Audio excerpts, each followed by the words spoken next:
mbokk yeeg xaritu auditeurs yi salaamaaleykum ñoo ngi leen di nuyu kenn ku nekk ci sa tur ak sa sant boole ci di leen ziar di am mbégte di àndandoo ak yéen ci iRadio tey nag dafa nekk bés bu spécial dafa am benn traiteur boo xam ne moom la ñuy wax Mamy Sow moo ne daal dafay ñëw célébrer le retour de Ibou Fall célébrer le retour de Ibou Fall daal di ñuy defal benn cocktail dans le studio cocktail defal ñu benn cocktail ci studio bi boo xam ne daal daf ñu may benn petit déjeuner bu fort a fort a fort ci studio bi affaire bi nag naqari na ma trop naqari na ma trop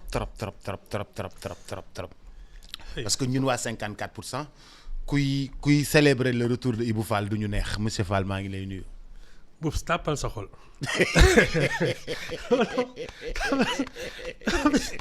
ay waay massa c'est difficile. non lii tataaru gi du ko neex. non lii vraiment am na ñoo xam ne du leen neex. non man mii sax je te dis tey moom je vais avoir du mal à me concentrer.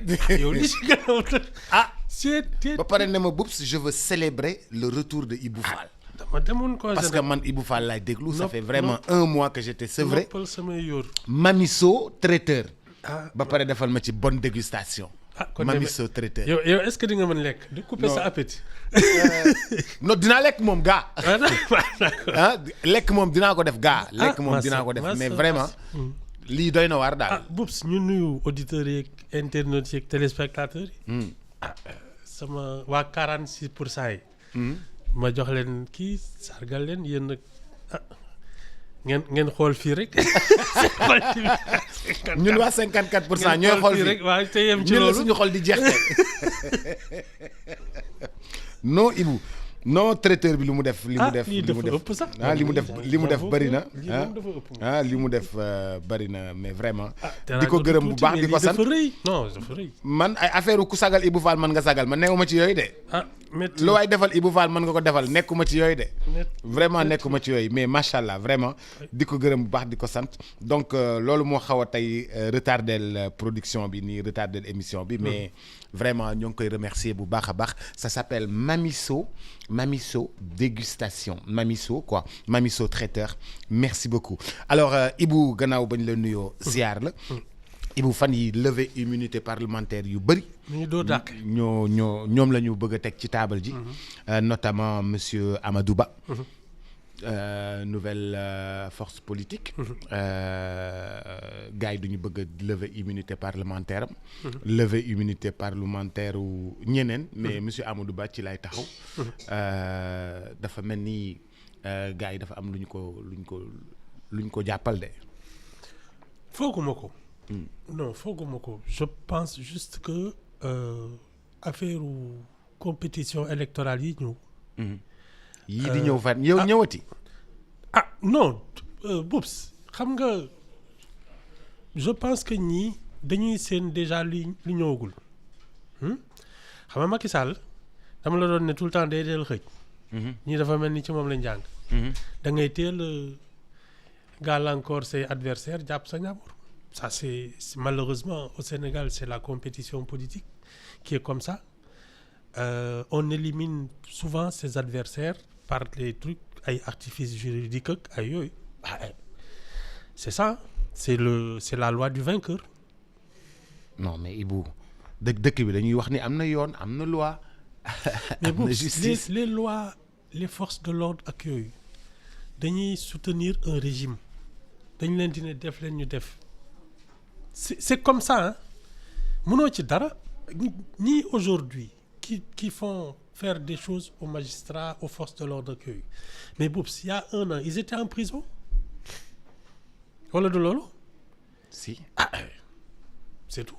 oui mais ils dénonçaient ces forfaitures là tu peux pas dénoncer des forfaitures et revenir faire ces mêmes forfaitures. dafa am dama lire benn waay bu doon ne tu sais la différence entre une salope et une pute. ma ne ko non mu ne la salope c'est celle qui a couché avec moi la pute c'est celle qui n'a pas voulu c'est-à-dire la République c'est une corrompue quand tu es dans l'opposition quand elle te sert nga ne nag lii mooy affaire bi. tant que tu es là-dedans y a pas de souci. mukk gars yi nee nañu soo nee nguur dafa neexul day fekk bokkoo ci non c'est tout hein. C'est la justice des vainqueurs. Les gens ils selon leur point de vue ci la ñuy arbitrer ne su dee ñoom ils sont dans l'opposition ils dénoncent les magistrats qui sont des corrompus, les forces de l'ordre qui sont des criminels, les journalistes ak yooyu ñëpp xam nga. Mais dès que tu es au pouvoir tu fais l'inverse. C'est juste une question de perspective. C'est tout, amul leneen.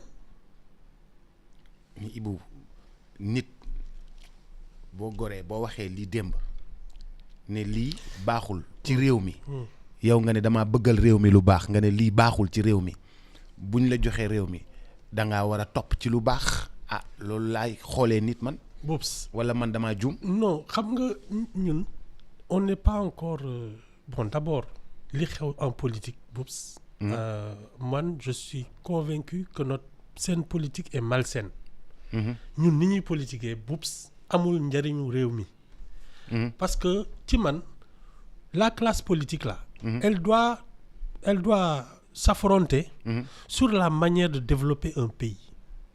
xam nga xëy ne fii agriculture moo ko war a yor kii ne c'est pas comme ça c'est le tourisme notre force ñii naan l'économie maritime ñuy xuloo ci loolu. Boubs ñun notre classe politique c'est au-delà de là que je m'y mette sa place laa soxla te jaral na la lu ne.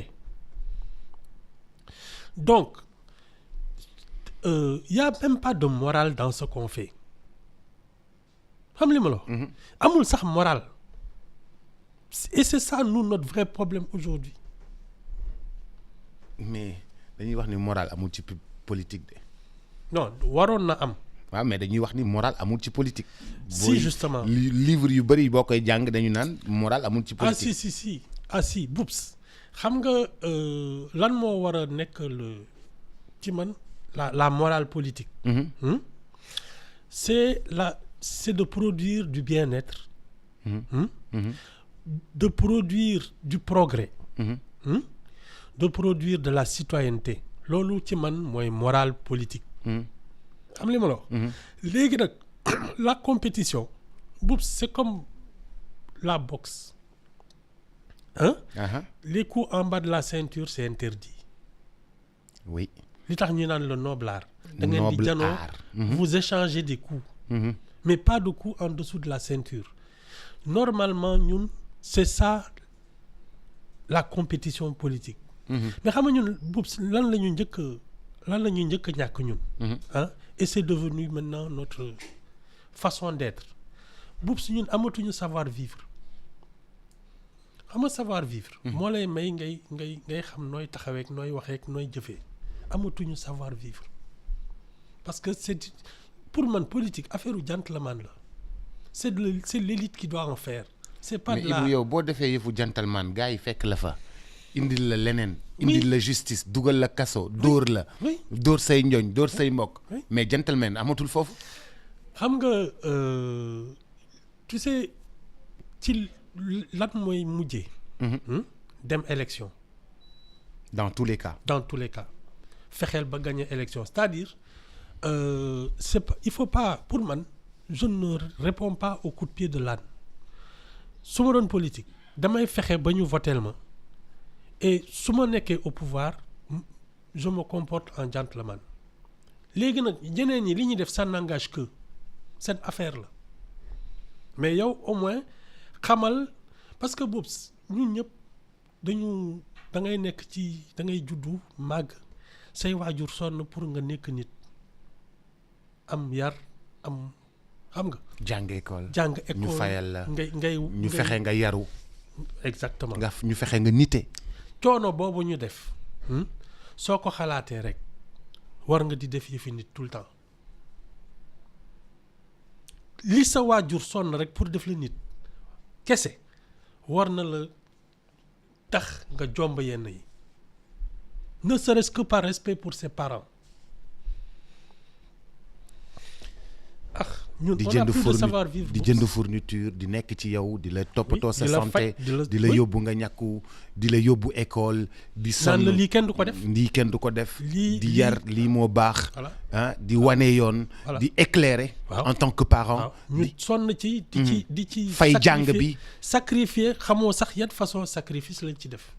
loolu yëpp soo ko xalaatee Boubs tu dois savoir te tenir dans la vie et même en politique. mais Ibou c'est presque le contraire de notre société Ibou c'est presque le contraire laa lay parce wax que nii. parce que ñun bu fekkee ni dañ ñoo yar ñu den yar nañ ñu suñu parents yi sonn nañ ci ñun ñu ne hop ñu dem ci Auchan yi sàcc bong bong Auchan yëpp daw yëkkati frigidaire daw ak moom yëkkati télé daw ak moom Xam nga ça man- veut dire que kon xam nga échec am na fenn de ci réew mi yëpp xam nga man lan moo ma wóor ñi seen ay waajur sonn ci ñoom nekku ñoon ci loolu.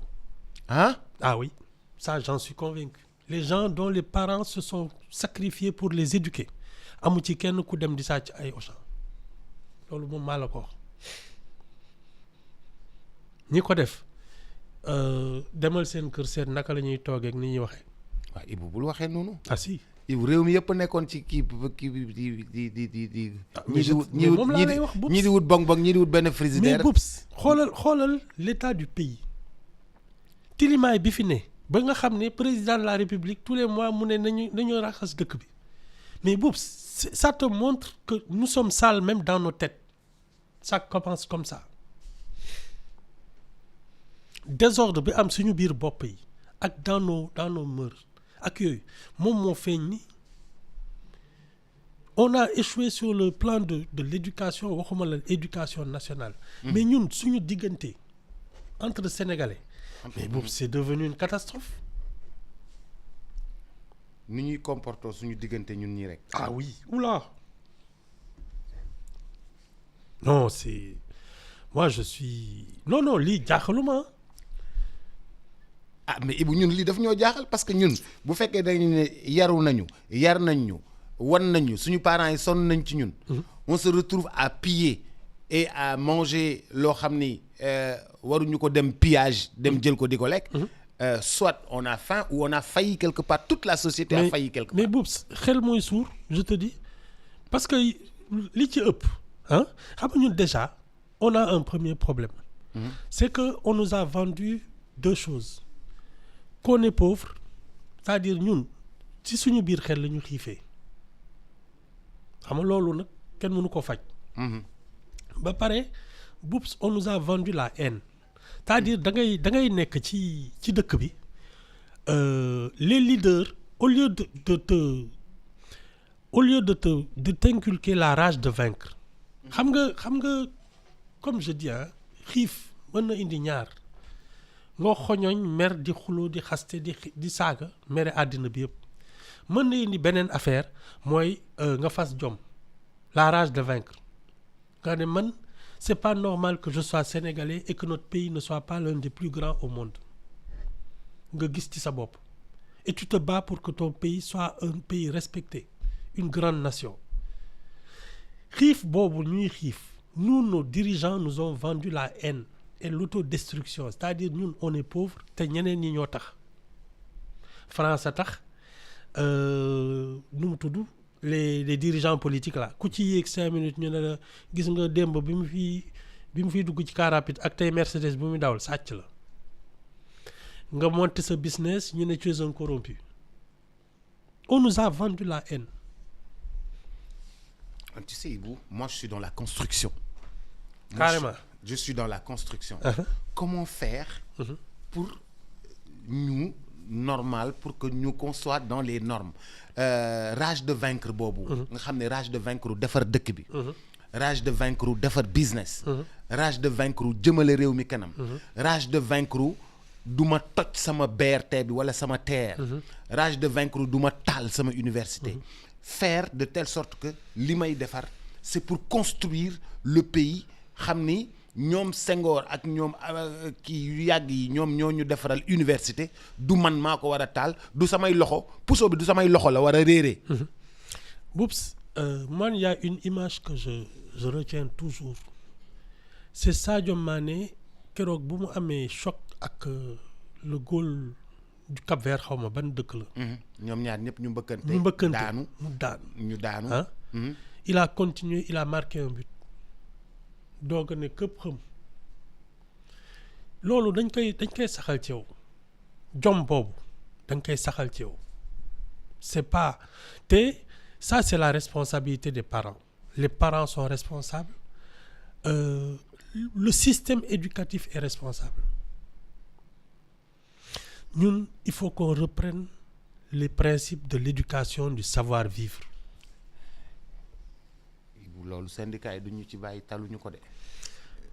mu ne syndicat yi dagg terrain yi gaaw te dëkk ci kër yi taxi. non Boubs xam nga lan mooy wax ji de toute façon ñun ñoo koy yëg xam nga li ci doy waar c'est que on est embarqué dans la même galère ñun ñëpp réew mi su doxee ñun ñëpp la doxal su màbbee ñun ñëpp suñu kaw lay màbb donc et c'est là toute la compétition politique ak yooyu économique Boubs même en matière d'affaires da ngay gis fii doo gis ki nga xam ne il va trouver une bonne idée pour développer son affaire day xool concurrent yi lan la ñuy kii mu yàqal leen c'est comme ça qu'on réfléchit te loolu non c'est un état d'esprit. day xool ñeneen yi lu muy def mu yàqal leen. c'est ça au lieu que moom mu def business boppam. c'est ça loo xam ne moom day ne je suis le seul à le faire lii mooy nekki sama atout sama doole lii man dong maa ko fi mën. du def loolu day torpiller mën-mënu ñeneen ñi c'est on réfléchit comme ça dans tout mais Boubs l'atmosphère de compétition même dans les maisons mais léeg-léeg ñii wujji nii mais attends c'est à peine si on s'entretue pas da ngay xool sa doomu wujji nga ne kii lu tax mu nar a tekki te sama doom du tekki mais loolu Ibou c'est ancré en l'humain. non ni wala nit lu mu am da nga ko koy yéene. non d'abord xam nga lan mooy problème bi da ngay njëkk a yéene sa bopp tu sais soo yéenee sa bopp lu baax. tu peux te mettre à la place des autres bëgg lu baax mooy tax yow sa bopp keneen ku ñëw da nga koy yéene lu baax mais su dee yow ci sa bopp tu cultives le complexe d'infériorité l'incompétence la paresse l'assistanat yooyu yëpp da ngay toog di yaakaar ñu dimbali la parce que tu te dis man je suis pauvre te xaw ma dara kenn dimbaliwuma mais boobu doo dem fenn au contraire ñeneen yi di dem da ngay tu te dis comment pourquoi eux et pourquoi pas moi ñun loolu moo ñu dal surtout dans notre organisation sociale et en politique c'est encore plus évident fii déglul débat bi doo ci dégg koo xam ne il développe des idées pour développer keneen ki ne ko non ni ngay xalaatee du noonu nee la yoon bi nga bëgg a jëlloo dëkk bi baaxul bii mooy baax mooy bu bon bi mooy bu baax bi on ne parle pas comme ça yow sàcc nga yow da nga iñaan yooyu la ñuy waxante. am nga suuf. waroo woon am suuf. voilà pour lan ñu jox ko suuf bi am nga oto waroo woon am oto ñii am nañu ay oto ñun amuñu ay oto. ñaata salaire la ñuy fayeeku. ku nekk di laajte salaire u jàmbur.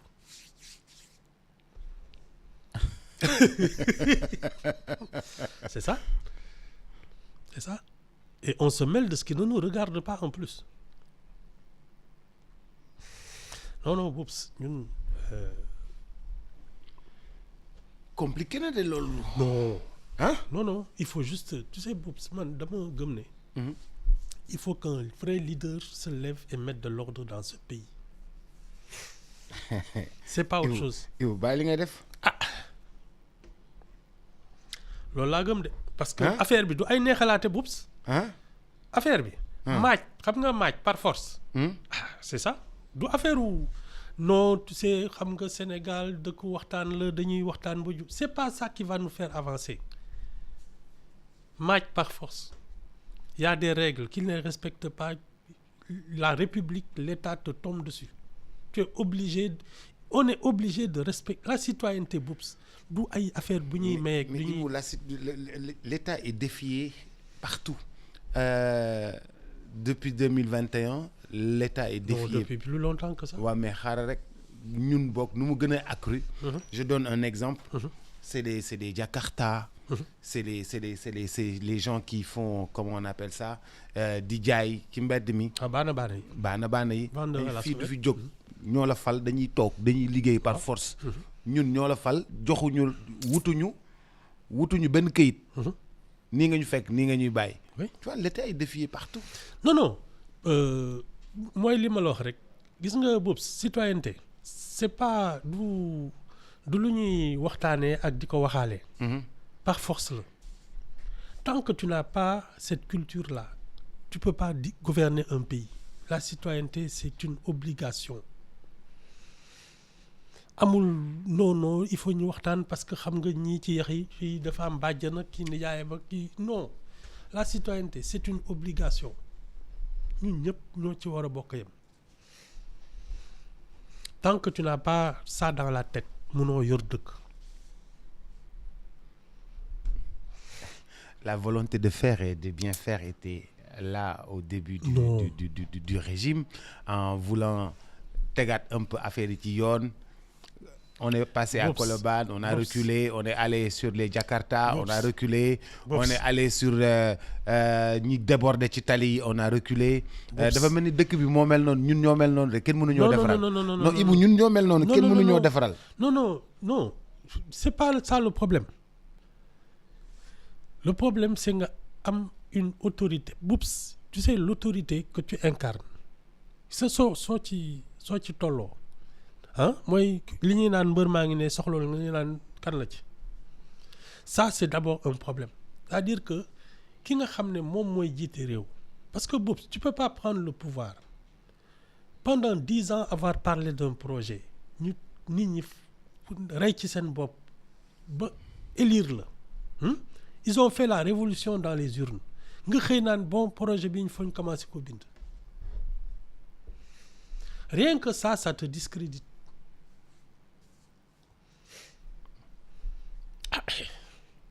C'est ça parce que soo xamee fi nga jëm nit ñi dinañ la topp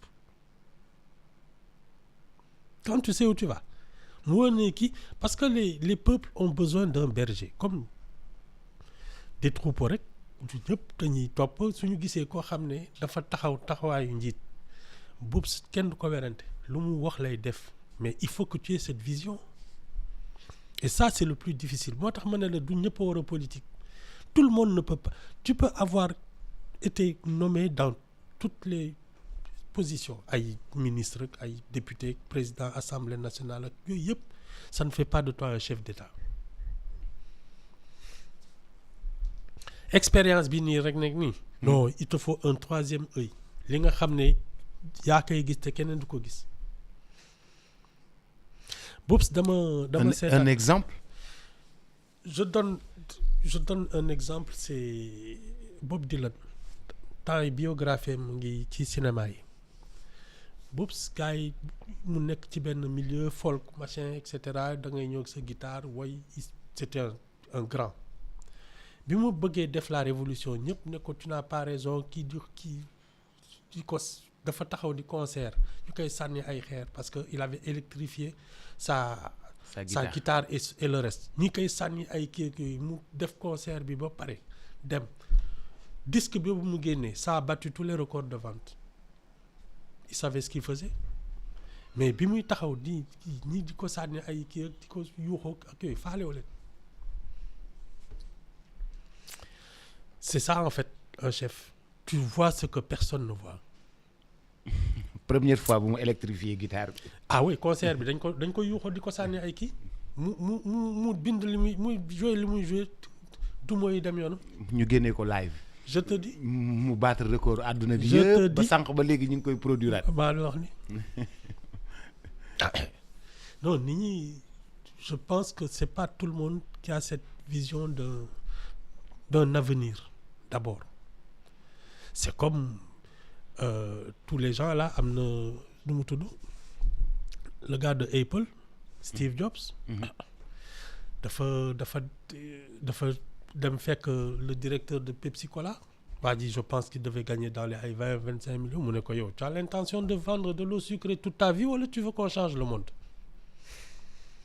c'est ça il y a des gens qui voient ça xam fii la àddina bi jëm mais c'est pas tout le monde alors sooy xëccu naan man damay maa mën alors que tu n'as pas cette capacité dañuy tardeel y a pas autre chose malheureusement tu sais et ces choses là xam nga kañ lay feeñ en général ñi am cette faculté là nit ñi ñooy xëccu di leen naan ñëwal c'est pas des gens qui vont parce que xam nañu li ñuy def xam nañu fu ñu jëm ils n'ont pas besoin d'un peuple wala yooyu mais ki nga xam ne woy ñëw leen wuy si man maa bëgg maa kii ak yooyu non taloo sax nit ñi sa bopp nga tal c'est ça aussi loolu nag dafa bokk ci les critères de sélection ñi nga xam ne ils sont compétents boobu doo leen dégg sax ñu xëccoo mais bu pourtant li ñu jot a gis depuis l'avènement de Ablaye Wade les choses ont avancé un peu dans le pays en termes d'image et d'infrastructure depuis Ablaye Wade je dis bien depuis maam Ablaye Wade bu mu ñëwee indaale na révolution Boubs Senghor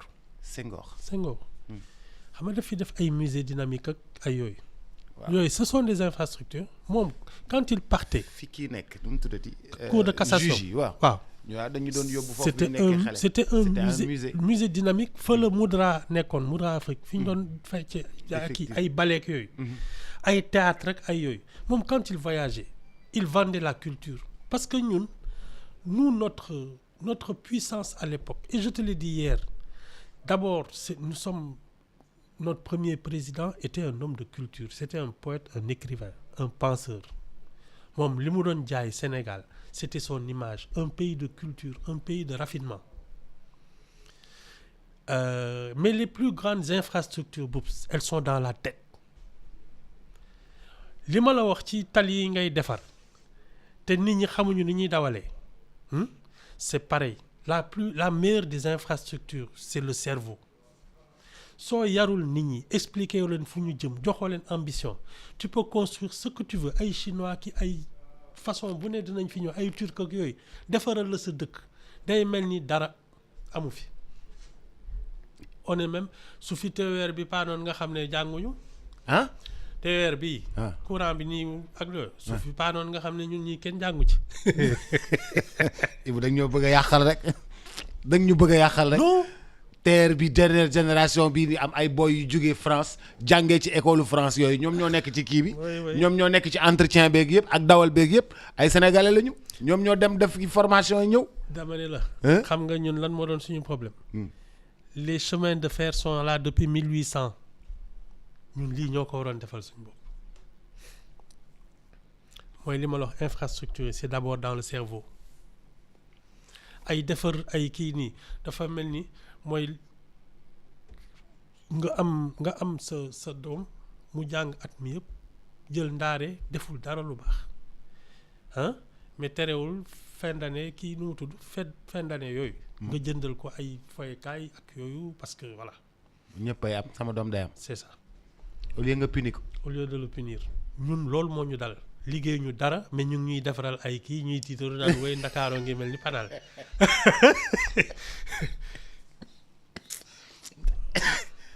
da nga bëgg wax ni mérité wuñ tali non parce que defuñu dara liggéeyuñu dara ñuy defal ay tali ak ay pont ñuy xoggala ko suñu ko mérité woon ñoo koy defal suñu bopp parce que un pays se construit par ses enfants pas par les autres donc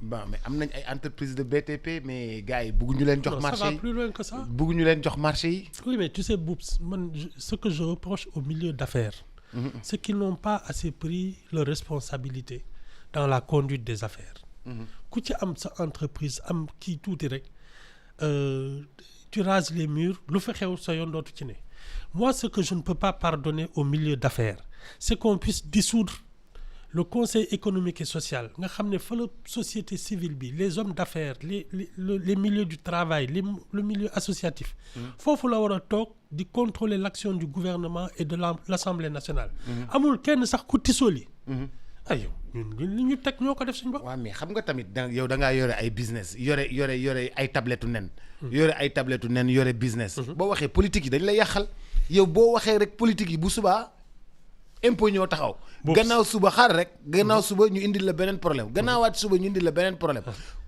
indil la problème mu électricité wala ñu indil la problème mu problème mu kii. bu ñu la indilee problème électricité sa entreprise dootul doxati. bi dëkk bi baaxee dañu ne su dee jotee ku deewul gorewoo. su dee jotee. ku deewul gorewul. bi dëkk bi baaxee. waaw bi dëkk bi baaxee. bi dëkk bi baaxee bu dee jotee ku deewul gorewoo. c'est ça. bi temps yi dëkk bi baaxee. waaw léegi ça veut dire que da ngay nekk kilifa ci dëkk ñu koy doxal yow nga war ci wax ne pat naan yii kon man impôt yi voilà. ah épée de Damoclès la de. mais Boubs tu sais lii ñuy ragal ça peut nous arriver à n'importe quel moment ay tremblement de terre ak ay yoo xam ne ça peut ruiner tout un pays ça arrive dans tous les autres pays on donne l'exemple de Serigne Touba Boubs dégg naa xaw ma un genre incendie criminel yooyu loolu bi muy commencé julli à Diourbel mu gis këram di tàkk mu julli ba mu jeex xëcc kurusam di wér di xool këram muy tàkk ba jeex tolluwaay la parce que ce qu'on doit à notre pays c'est plus que les petites fortunes là da nga fi bàyyi doom bàyyi fi sët fait en sorte que ñu nekk ci dëkk boo xam ne ils se font respecter dan loolu laa gëm. da nga fi bàyyi doom da nga fi bàyyi sët. oui fexeel ba ñuy respecter dëkk bi ak waa dëkk ba yëpp. waaw te waa dëkk bi respecter leen parce que c'est réciproque loolu lay wax ji. mais ñun suñu su dee da ngay toog naan sama dërëm yi may sàmm moo tax lu ñu ma def baax na c'est ton problème. oui mais Ibou xam nga yow mosoo yor business yu toll noonu boo yoree business yu toll noonu yow mën nga waxee ni ay quotidien laa yoroon ni da nga ko fàtte. waaw mais Ibou.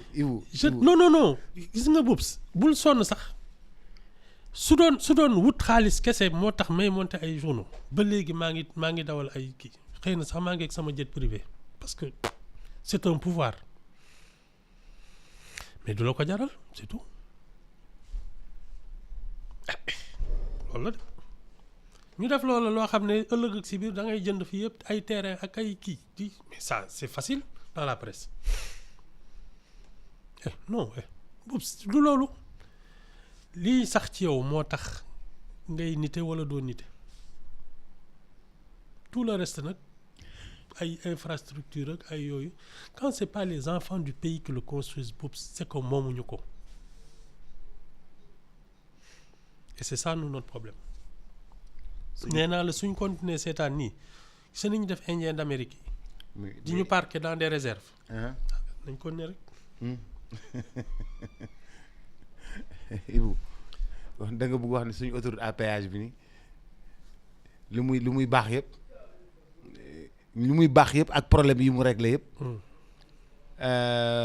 moomuñu ko. parce que ñun tabaxuñu ko mais ñoo ko moom suñu tali la nekk. ñooñu dañuy tabaxal nañ ñu fay nañ leen ñi ngi continuer di leen fay. dans 20 ans ñoo koy moom. non du affaire xam nga moom bi. du li nga xam ne Sénégal la ne. mais Boubs est-ce que nous on a le sentiment d'être chez nous. da ngay toog nekk ci dëkk boo xam ne pour gagner pour construire ton pays parce que ça peut passer par les marchés publics. Ça peut passer aussi par des initiatives.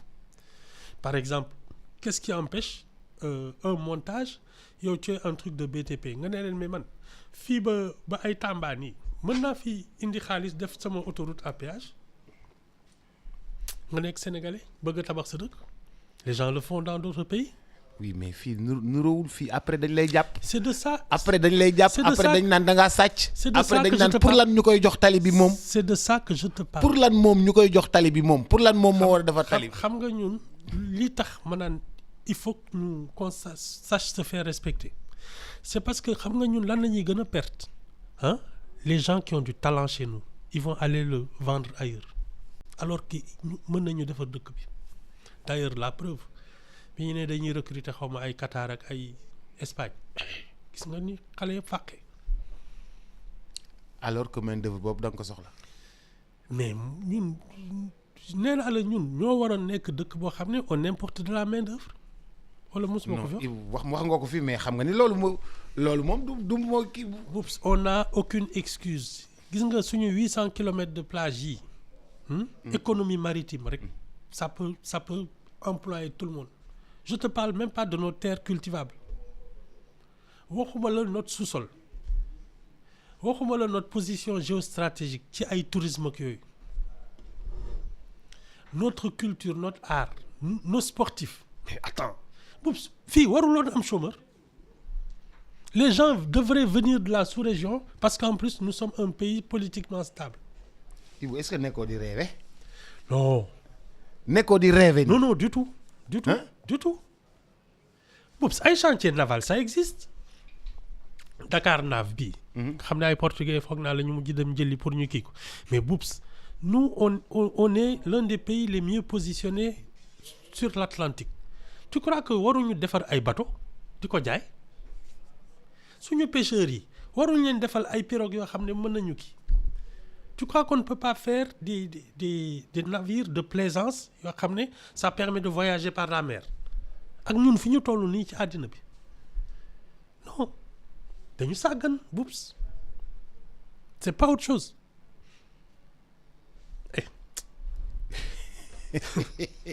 Non je te jure.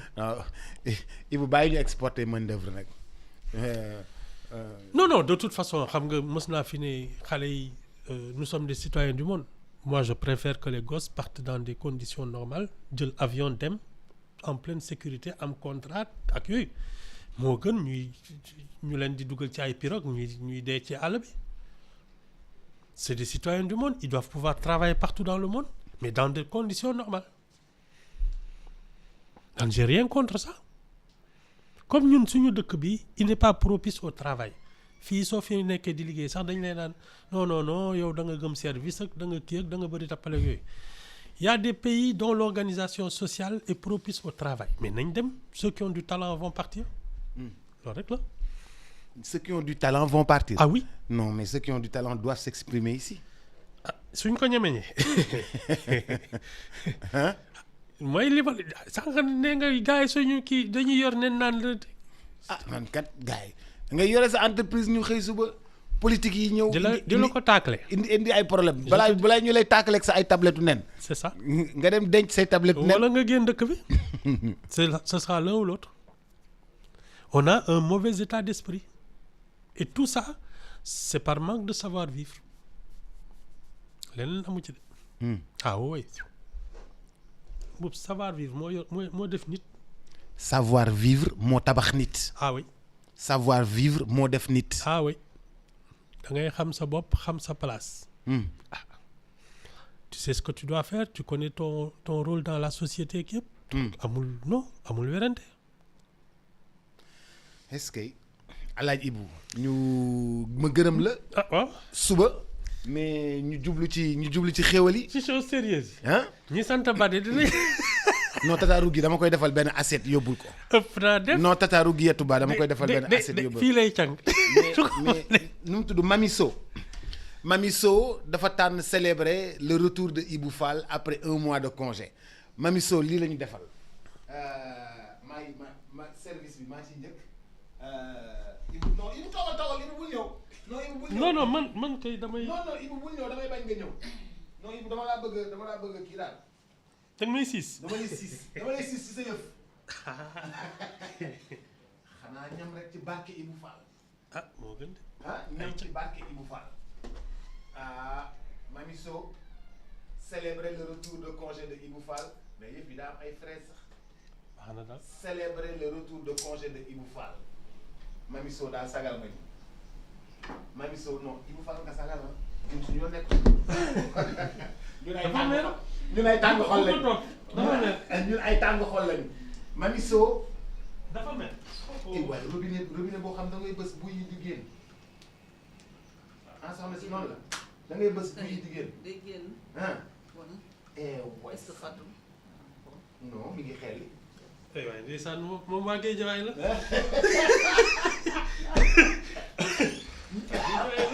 mi ngi xel li macha allah lii tamit ay fruits la. sama raisin bi mën ta ñàkk. Ibou. Ibou. ah déet yow kay man Non, damay da ngay demaat- damay ragal da ngay nga demaat attaque cardiaque. da ngay demaat congé. mais Ibou da ngay demaat congé. damay ragal xol bi dagg parce que fi mu nekk nii. mu ngi jéem. On va laisser le bulletin d'information. D'accord. Et puis après le bulletin d'information, on va venir déguster. Alors. Très chers téléspectateurs, merci. Rendez-vous tout à l'heure après le bulletin d'information. À tout à l'heure.